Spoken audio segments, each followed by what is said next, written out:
تو حضرت جعفر طیار نے کہا کہ جناب ہم نے کوئی جرم نہیں کیا، بس ایک چھوٹی سی بات ہے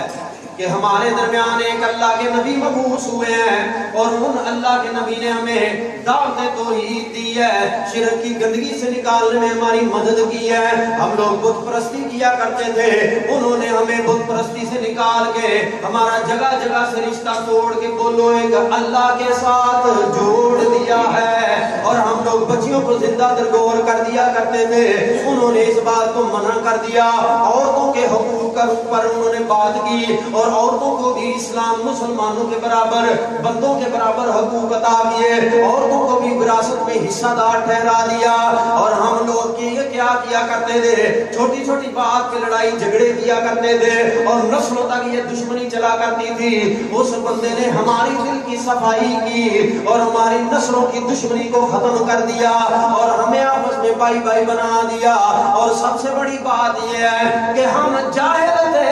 ہمیں اس نے علم سکھایا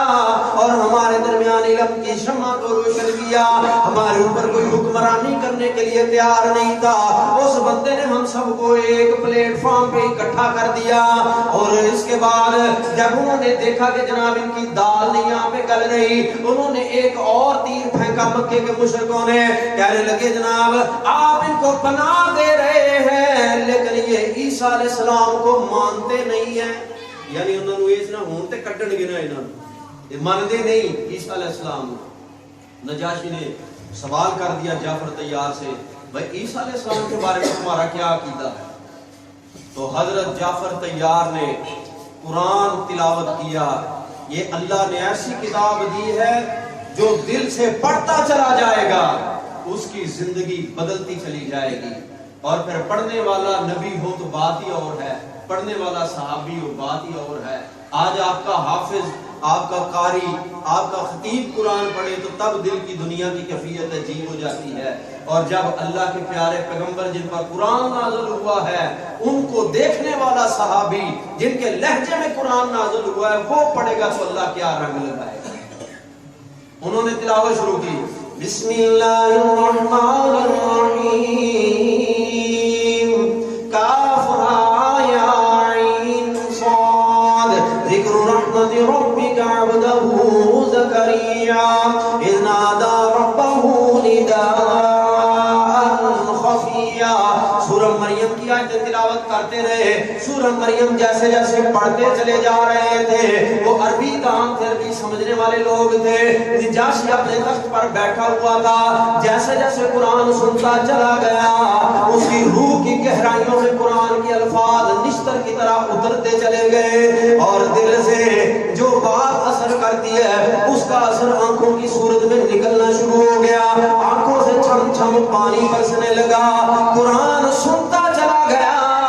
اور آنسو نکلتے چلے گئے، اتنے نکلے کہ داڑھی آنسوں سے تر ہو گئی۔ اس نے کہا مریم علیہ السلام کے بارے میں، عیسیٰ علیہ السلام کے بارے میں تمہارا عقیدہ کیا ہے؟ حضرت جعفر طیار نے بات شروع کی، فرمایا فَحَمَلَتُ فَانْتَبَذَتْ فِي مَكَانًا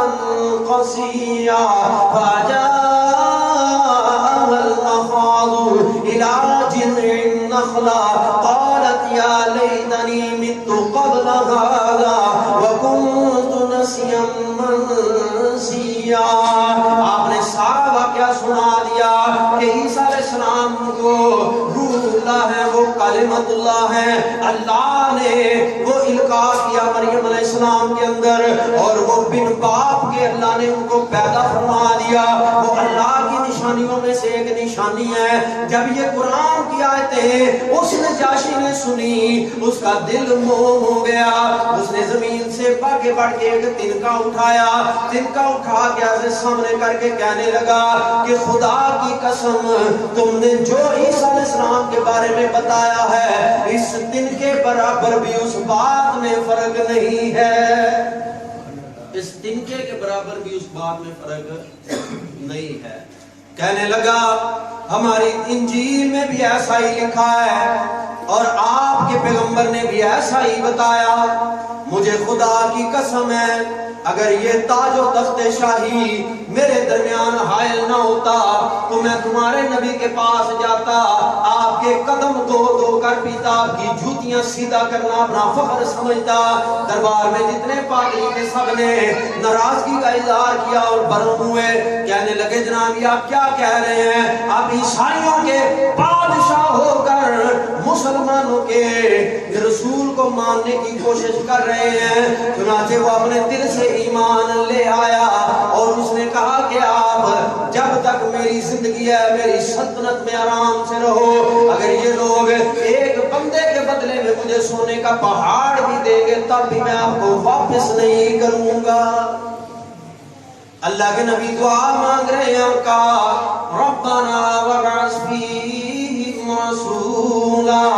منہم یتلو علیہم آیاتک، اے اللہ ایسا نبی بھیج جو قرآن پڑھتا جائے دل کی دنیا بدلتی چلی جائے، قرآن پڑھتا جائے دل کی صفائیاں ہوتی